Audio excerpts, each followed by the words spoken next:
ఓం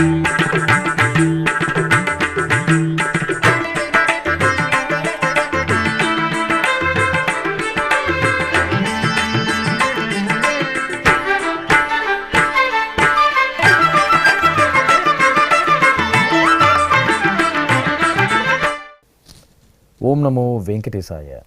ఆధ్యాత్మిక విశేషాలకు స్వాగతం. ముందుగా ప్రధానాంశాలు.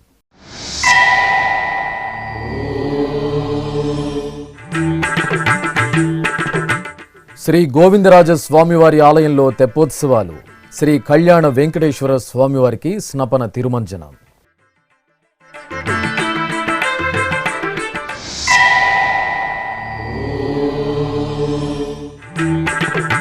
తిరుపతిలో ఘనంగా తిరుక్కచ్చి నంబి ఉత్సవాలు. శ్రీ వరదరాజ స్వామివారికి స్నపన తిరుమంజనం.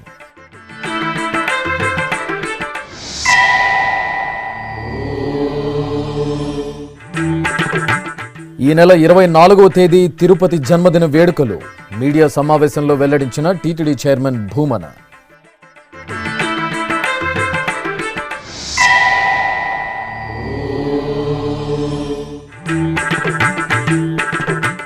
విశాఖ శారదాపీఠంలో శ్రీ సుబ్రహ్మణ్య స్వామికి ఆరాధనోత్సవం. తిరుపతిలో శ్రీ లక్ష్మీ వెంకటేశ్వరుడికి రథోత్సవం.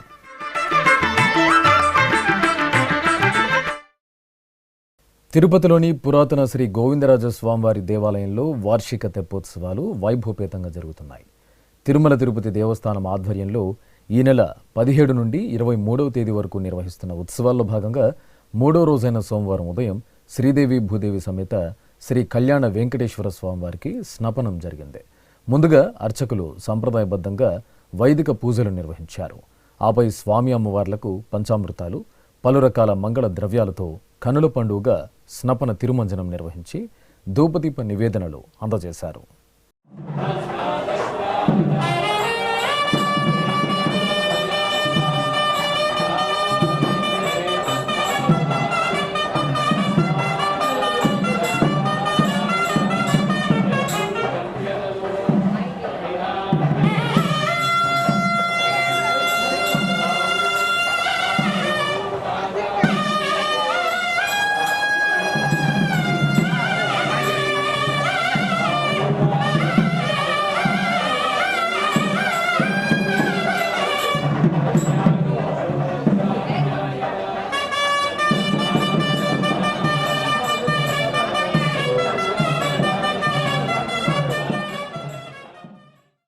తిరుపతి బేరువీధిలోని శ్రీ వరదరాజ స్వామి ఆలయంలో శ్రీ తిరుక్కచ్చి నంబివారి శాతుమర మహోత్సవాలు వైభవంగా జరుగుతున్నాయి. ఈ నెల 10వ తేదీ నుండి 20వ తేదీ వరకు ఈ ఉత్సవాలను ఘనంగా నిర్వహిస్తున్నారు. ఇందులో భాగంగా సోమవారం ఉదయం శ్రీ వరదరాజ స్వామి ఆలయ ప్రాంగణంలో శ్రీదేవి భూదేవి సమేత శ్రీ వరదరాజ స్వామి వారికి శ్రీ తిరుక్కచ్చి నంబి ఉత్సవమూర్తులకు అర్చకులు ఆగమోక్తంగా స్నపన తిరుమంజనం నిర్వహించారు.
అనంతరం సేవాకాలం శాతుమర పూర్తి చేసి ప్రసాద వితరణ చేశారు. ఈ కార్యక్రమంలో టీటీడీ జీఎంగార్లు, ఏకాంగి, ఆచార్యులు, శ్రీ వైష్ణవులు పాల్గొన్నారు.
తిరుపతి కీర్తి జగతికి స్ఫూర్తి అనే నినాదంతో తిరుమల శ్రీవారి పాదపీఠ నగరంగా వెలసిన తిరుపతి 894వ జన్మదిన వేడుకలను ఈ నెల 24వ తేదీన శ్రీ గోవిందరాజస్వామివారి ఆలయ ప్రాంగణంలో ప్రారంభించనున్నట్లు టీటీడీ చైర్మన్ భూమన కరుణాకర్ రెడ్డి తెలిపారు. ఆదివారం తిరుపతి ప్రెస్ క్లబ్లో ఏర్పాటు చేసిన మీడియా సమావేశంలో ఆయన మన తిరుపతి 894వ జన్మదినం అనే కరపత్రికను ఆవిష్కరించారు.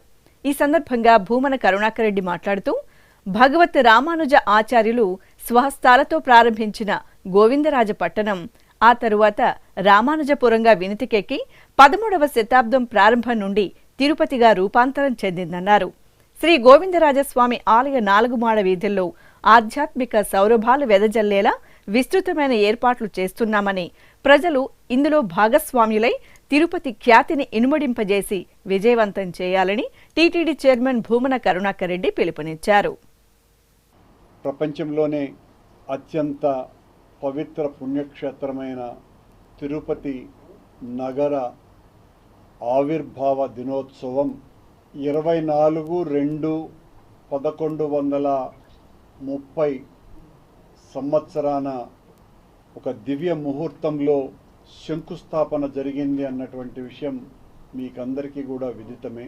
గత 2 సంవత్సరాలుగా ఆ అద్భుత గడియల్ని గుర్తుంచుకొని జగద్గురువు రామానుజాచార్యుల అమృత హస్తాలతో ప్రారంభింపబడ్డ ఆ బ్రాహ్మణ అగ్రహారం దినదిన ప్రవర్ధమానమై గోవిందరాజపురంగా, రామానుజపురంగా 1250 ప్రాంతాల నుంచి తిరుపతిగా అంచెలంచెలుగా ఎదుగుతూ భాసిల్లుతూ ఈ రోజున ఇంత గొప్ప నగరిగా ఏర్పాటు అవ్వటం, ప్రపంచంలో పుట్టినరోజు వేడుకలు మనుషులంగా మనకి ప్రేమతో పెంచుకునేటువంటి మన ఇళ్లలో పెరిగేటువంటి జంతువులకు కూడా కొద్దిమంది పుట్టినరోజు వేడుకలు జరుపుతూ ఉంటారు.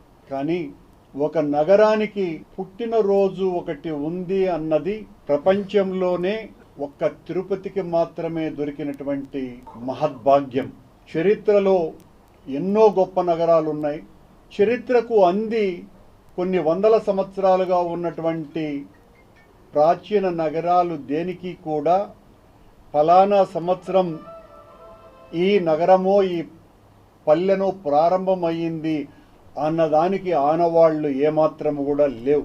స్వామివారి పాదపీఠిక అయిన తిరుపతి నగరానికి మాత్రమే ఆ గొప్ప అవకాశం లభించింది స్వామి అనుగ్రహం కారణంగా.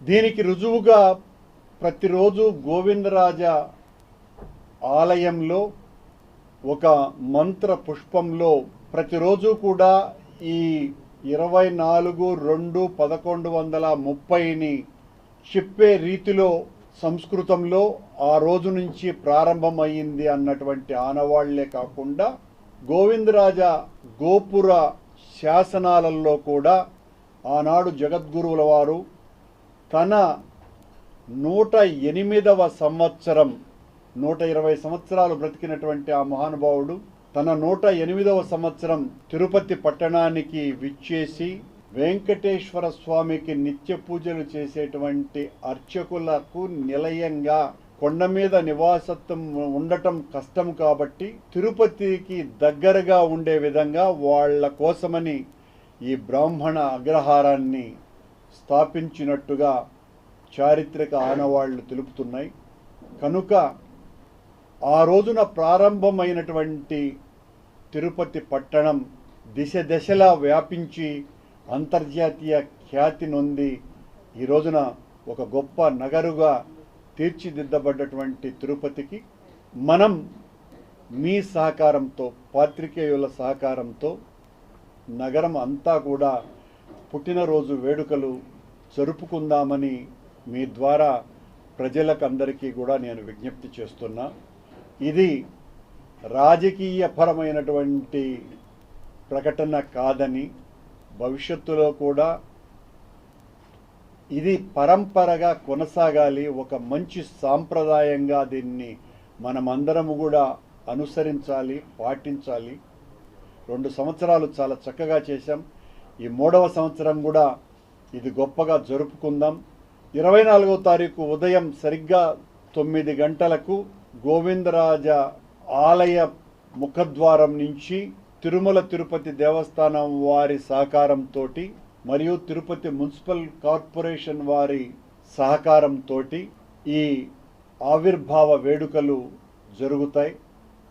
మీరందరూ కూడా వచ్చి దాన్ని బాగా ప్రాచుర్యంలోకి తీసుకువెళ్ళవలసిందిగా కోరుతున్నాను. విశాఖ శారదా పీఠంలో వార్షికోత్సవాలు వైభవంగా జరుగుతున్నాయి. ఈ సందర్భంగా పీఠాధిపతులు శ్రీ స్వరూపానందేంద్ర సరస్వతి స్వామి, ఉత్తరాధికారి శ్రీ స్వాత్మానందేంద్ర స్వామి పీఠం ఆవరణలో దేవతామూర్తులకు పూజలు చేశారు. అనంతరం రథంపై కొలువు తీర్చిన శ్రీ షణ్ముఖ సుబ్రహ్మణ్య స్వామి వారి ఉత్సవమూర్తికి పీఠాధిపతులు ప్రత్యేక ఆరాధనలు నిర్వహించి రథోత్సవాన్ని ప్రారంభించారు. విశాఖ పురవీధుల్లో శరవణ భవని రథోత్సవం కళా బృందాల కళా ప్రదర్శనలతో ఆహ్లాదకరంగా జరిగింది. ఈ సందర్భంగా కళాకారులను పీఠాధిపతులు అభినందించి ఆశీర్వాదాలు అందజేశారు. తిరుపతిలోని ఎంఆర్ఓ కార్యాలయం ప్రాంగణంలో నెలవైన శ్రీ లక్ష్మీ పద్మావతి సమేత శ్రీ ప్రసన్న వెంకటేశ్వర స్వామి దేవాలయంలో ప్రథమ వార్షిక బ్రహ్మోత్సవాలు వైభవపేతంగా కొనసాగుతున్నాయి. ఈ నెల 12వ తేదీ నుండి 20వ తేదీ వరకు జరిగే ఈ ఉత్సవాల్లో భాగంగా సోమవారం ఉదయం స్వామివారికి మహారథోత్సవ సేవ శోభాయమానంగా జరిగింది.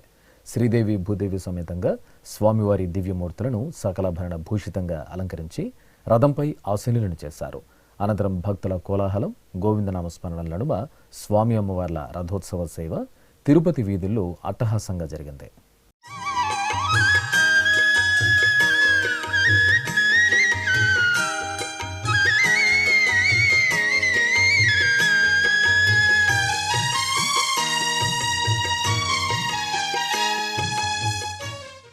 తిరుపతి జిల్లా కందులవారిపల్లిలోని శ్రీ శేషాచల లింగేశ్వర స్వామి ఆలయంలో కుంభాభిషేక మహోత్సవాలు వేదోక్తంగా జరుగుతున్నాయి. ఎంతో పురాతన ఆలయంగా వినితికెక్కిన శ్రీ శేషాచల లింగేశ్వర స్వామివారి ఆలయం శిథిలావస్థకు చేరుకుంది. కుంభాభిషేక మహోత్సవాల్లో భాగంగా ఆఖరి రోజైన సోమవారం ఉదయం ఋత్విక్కులు యాగశాలలో పలు రకాల పూజలు, విశేష హోమాది కార్యక్రమాలను సంప్రదాయబద్ధంగా పూర్తి చేశారు. అనంతరం మహాపూర్ణాహుతి సమర్పించి కలశ ఉద్వాసన జరిపి ప్రధాన కలశాలతో ఆలయ ప్రదక్షిణగా ఊరేగింపు నిర్వహించారు. ఆపై మూలమూర్తులకు ఆలయ రాజగోపుర శిఖరాలకు పవిత్ర జలాలతో సంప్రోక్షణ నిర్వహించారు. ఈ కార్యక్రమంలో పరిసర ప్రాంతాల నుండి విచ్చేసిన భక్తులు అధిక సంఖ్యలో పాల్గొన్నారు.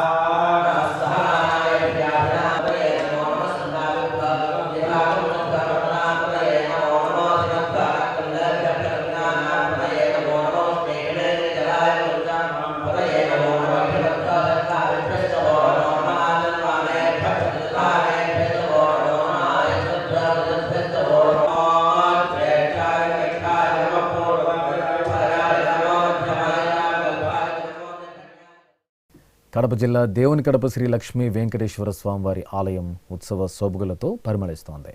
తిరుమల తిరుపతి దేవస్థానం ఆధ్వర్యంలో స్వామివారి వార్షిక బ్రహ్మోత్సవాలు నయనానందకరంగా జరుగుతున్నాయి.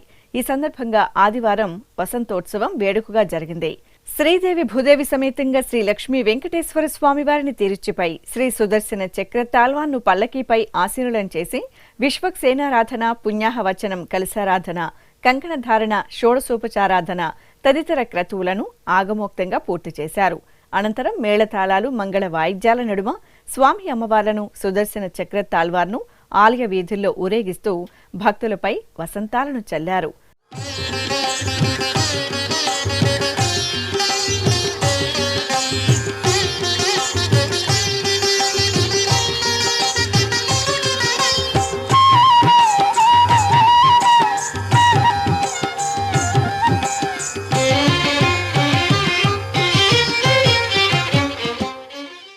అనంతరం చక్రస్నాన మహోత్సవం వేదోక్తంగా జరిగింది. శ్రీదేవి భూదేవి సమేత శ్రీ లక్ష్మీ వెంకటేశ్వర స్వామి వారిని శ్రీ సుదర్శన చక్ర తాల్వార్ను ఊరేగింపుగా పుష్కరిణి వద్దకు తీసుకువచ్చారు.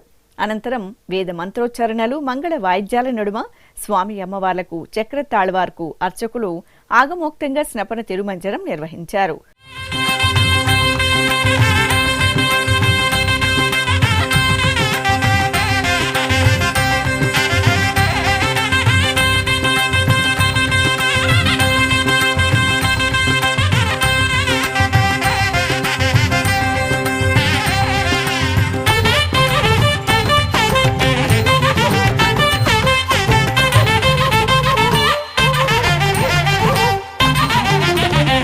చక్రస్నానం విదే చక్రధారి చక్రస్నానం విదే చక్రస్నానం విదే చక్రధారి చక్రస్నానం విదే చక్రధారి చక్రస్నానం విదే చక్రధారి చక్రస్నానం విదే.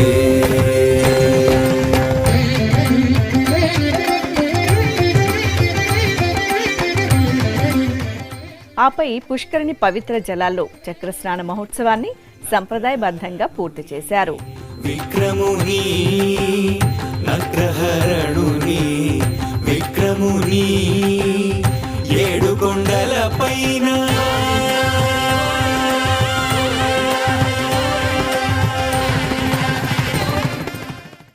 తిరుపతి అలిపిరిలోని శ్రీ వెంకటేశ్వర సప్త గోప్రదక్షిణ మందిరంలో శ్రీ శ్రీనివాస దివ్యానుగ్రహ విశేష హోమం నిరంతరాయంగా కొనసాగుతోంది.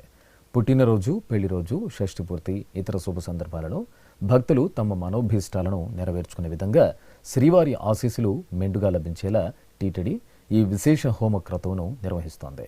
ఈ సందర్భంగా సోమవారం ఉదయం యాగమండపంలో ఎస్వి వేద విశ్వవిద్యాలయం వైఖానస ఆగమ పండితుల చేత ప్రత్యేక వేదికపై శ్రీదేవి భూదేవి సమేత శ్రీ వెంకటేశ్వర స్వామివారిని, శ్రీ సుదర్శన చక్రతాళ్వార్లను కొలువు తీర్చి వైదిక పూజలను పూర్తి చేశారు.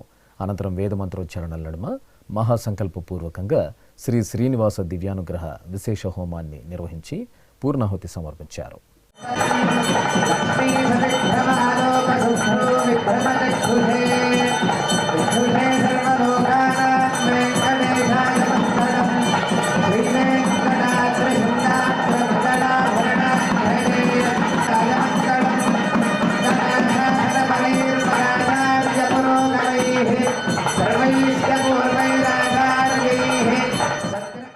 ఇప్పుడొక చిన్న విరామం.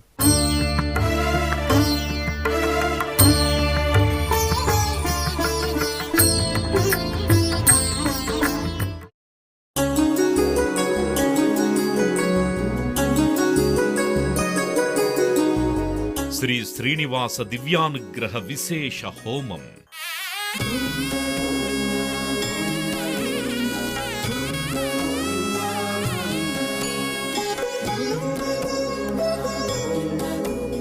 ఆపదముక్కుల వాడి ఆశీస్సులతో అందరి క్షేమం కోసం టీటీడీ తలపెట్టిన మరో ప్రతిష్టాత్మక ధార్మిక యజ్ఞం.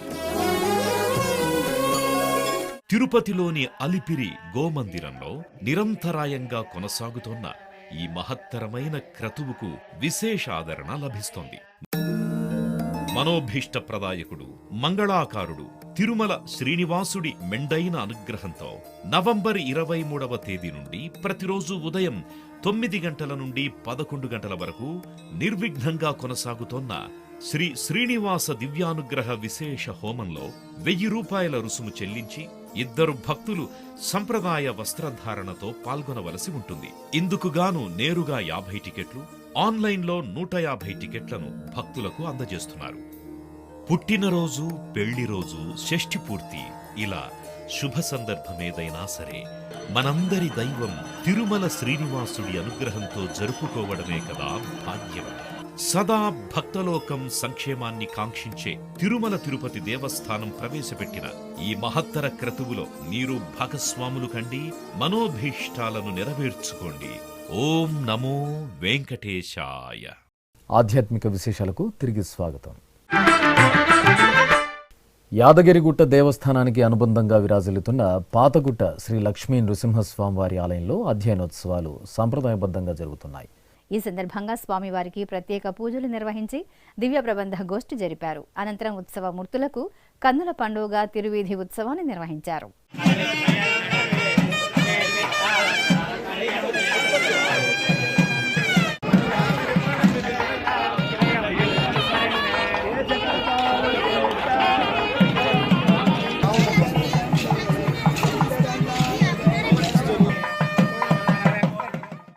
గుంటూరు నగరం బ్రాడీపేటలోని శ్రీ సిద్ధేశ్వర పీఠపాలిత ఓంకార క్షేత్రంలో 90వ శ్రీరామనామ సప్తాహ మహోత్సవాలు ఘనంగా జరుగుతున్నాయి. ఈ సందర్భంగా సీతారామ లక్ష్మణులకు విశేషంగా ఆరాధనలు జరిపారు. అనంతరం ఆలయ ప్రాంగణంలో సీతారాములకు కళ్యాణోత్సవాన్ని నిర్వహించారు. భక్తులు భక్తి ప్రపత్తులతో కళ్యాణోత్సవ సేవలో పాల్గొని తీర్థప్రసాదాలను స్వీకరించారు. చిత్తూరులోని శ్రీ గురు రాఘవేంద్ర స్వామి మఠంలో మధ్వనవమి పూజలు జరిగాయి. ముందుగా గణపతి పూజ హోమ క్రతువులను జరిపారు.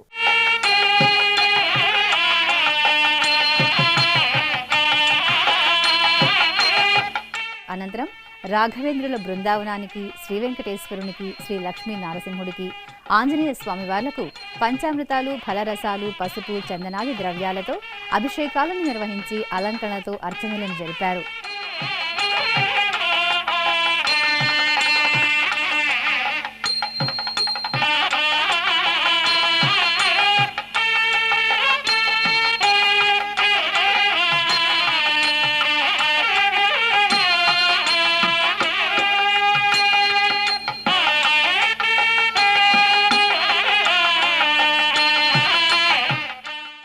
ఆపై మధ్వాచార్యుల వారి పాదుకలను రథంపై వెంచేపు చేసి మఠం ఆవరణలో రథోత్సవం జరిపారు. కృష్ణా జిల్లా అవనిగడ్డ మండలం వేకనూరు గ్రామంలోని శ్రీ సూర్యనారాయణ స్వామివారి ఆలయంలో సూర్య జయంతి ఉత్సవాలు సంప్రదాయబద్ధంగా జరిగాయి. ఈ సందర్భంగా ఉషా పద్మిని సమేత శ్రీ సూర్యనారాయణ స్వామి వారికి అర్చకులు వేద మంత్రాలు, మంగళవాయిద్యాల నడుమ కళ్యాణోత్సవాన్ని నిర్వహించారు. భక్తులు స్వామివారి కళ్యాణోత్సవాన్ని తిలకించి తరించారు.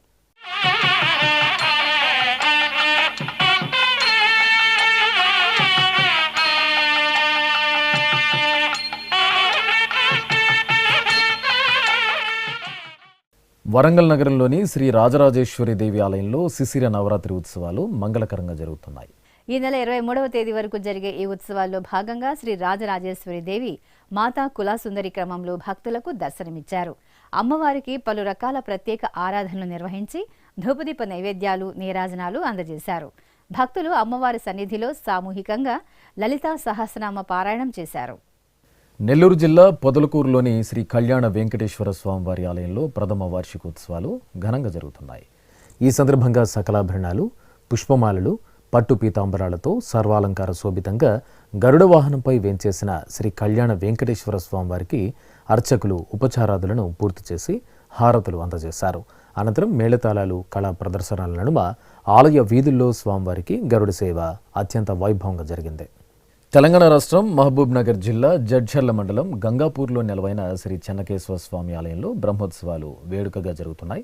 ఈ సందర్భంగా ఆలయ ప్రాంగణం విద్యుత్ దీప వెలుగులతో శోభాయమానంగా దర్శనమిచ్చింది. అలాగే ఉత్సవాలను పురస్కరించుకుని శ్రీ చెన్నకేశ్వర స్వామి వారికి నిర్వహించిన రథోత్సవంలో భక్తులు అధిక సంఖ్యలో పాల్గొన్నారు.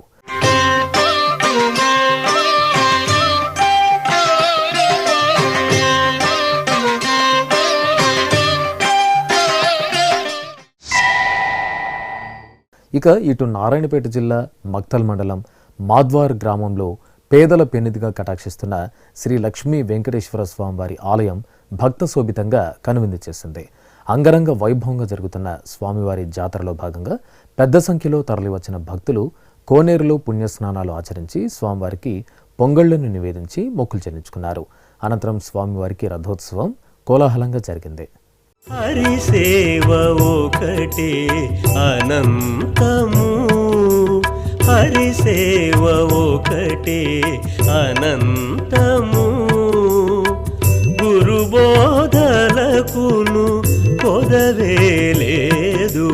హరిసేవ ఒకటే అనంతము, గురుబోధలకును కొలదేలేదు. హరిసేవ ఒకటే అనంతము.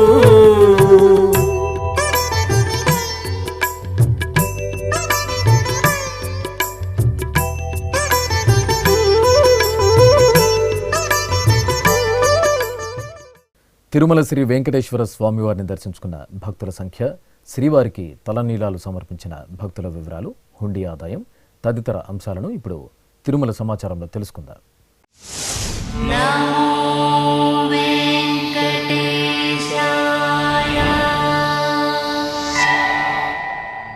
తిరుమల శ్రీ వెంకటేశ్వర స్వామివారిని ఆదివారం 70,338 మంది భక్తులు దర్శించుకున్నారు. 22,741 మంది భక్తులు తలనీలాల మొక్కును చెల్లించుకున్నారు. ఇక శ్రీవారి హుండీ ఆదాయం 3,96,00,000 రూపాయలు. ఆధ్యాత్మిక విశేషాలు ఇంతటితో సమాప్తం. తిరిగి రాత్రి 9 గంటలకు ప్రసారమయ్యే ఆధ్యాత్మిక విశేషాలలో మళ్ళీ కలుసుకుందాం. ఓం నమో వెంకటేశాయ.